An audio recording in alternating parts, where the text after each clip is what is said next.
Assalamualaikum warahmatullahi wabarakatuh. Perkenalkan, nama saya Emilia Laras Permata, salah satu anggota dari kelompok 4 Bahasa Jurnalistik, kelas 5D, Pendidikan Bahasa dan Sastra Indonesia dengan NPM 18 10 63 10 80 048. Di sini saya akan menjelaskan sedikit mengenai bahasa jurnalistik cetak dan daring.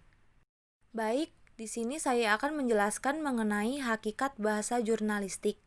Menurut Sudaryanto, pada tahun 1995, bahasa jurnalistik yang disebut juga bahasa pers merupakan salah satu ragam bahasa kreatif bahasa Indonesia yang terdapat ragam bahasa ilmiah, ragam bahasa filosofi, ragam bahasa bisnis, dan ragam bahasa sastra. Bahasa jurnalistik adalah bahasa yang memiliki karakteristik tersendiri dalam sebuah tulisan yang mengandung fakta. Penggunaan bahasa jurnalistik menyesuaikan dengan berita yang akan diterbitkan, seperti penulisan reportase, investigasi.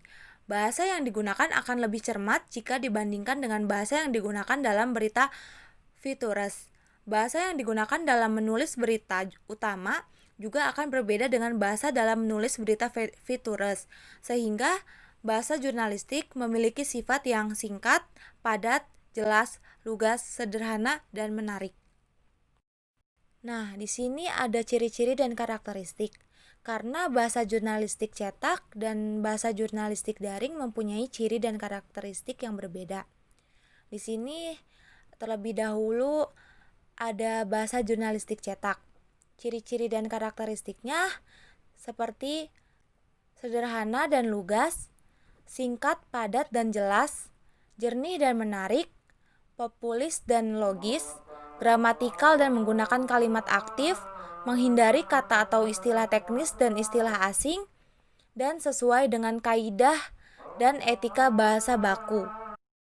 Kemudian ada ciri-ciri dan karakteristik dari bahasa jurnalistik daring, yaitu ringkas atau hemat kata, lugas atau padat dan jelas, umum atau sederhana, efektif dan efisien, dan menarik dibaca. Nah, di sini saya akan menjelaskan mengenai bahasa jurnalistik cetak. Selain ciri-ciri dan karakteristik di atas, bahasa jurnalistik media cetak pun memiliki aspek lain, yaitu struktur kalimatnya yang hemat, penggunaan ejaan yang disempurnakan, dan penggunaan kalimat yang efektif. Dalam menulis berita, penulis harus memahami bagaimana penggunaan ejaan yang disempurnakan. Hal ini sejalan menurut Sumadiria dalam Nurleni pada tahun 2016 bahwa terdapat ketepatan indikator, yakni ketepatan dalam penulisan huruf kapital, ketepatan dalam penulisan huruf miring, ketepatan dalam penulisan singkatan, dan ketepatan dalam penulisan akronim, serta ketepatan dalam penulisan angka. Di samping ketepatan dalam penggunaan ejaan yang disempurnakan, bahasa jurnalistik media cetak pun harus memiliki unsur-unsur kehematan yang perlu diperhatikan. Unsur-unsur kehematan pada kalimat jurnalistik yang perlu diperhatikan menurut Sumadiria dalam Nurleni pada tahun 2016, yaitu pengulangan pada subjek kalimat, hiponim, pemakaian kata depan, pemakaian kata sambung, pemakaian katanya mubazir atau tidak, pemakaian kata dan kalimatnya rancu atau tidak, seperti pemakaian akronim. Selain menggunakan bahasa jurnalistik yang hemat, bahasa jurnalistik yang juga harus efektif dalam arti kalimat yang dipilih harus tepat. Berikut adalah indikator keefektifan dalam penggunaan bahasa jurnalistik pada media cetak menurut Sumadiria dalam Nurleni pada tahun 2016, yakni kesatuan atau kesepadanan, kepaduan atau koherensi, kesejajaran atau keparalelan, dan kelogisan atau kenalaran. Dan yang terakhir, saya akan menjelaskan mengenai bahasa jurnalistik daring. Di sini ada konsep jurnalistik daring. Yang pertama, jelas dan ringkas. Maksudnya di sini adalah kalimat dan aline pendek, gunakan spasi.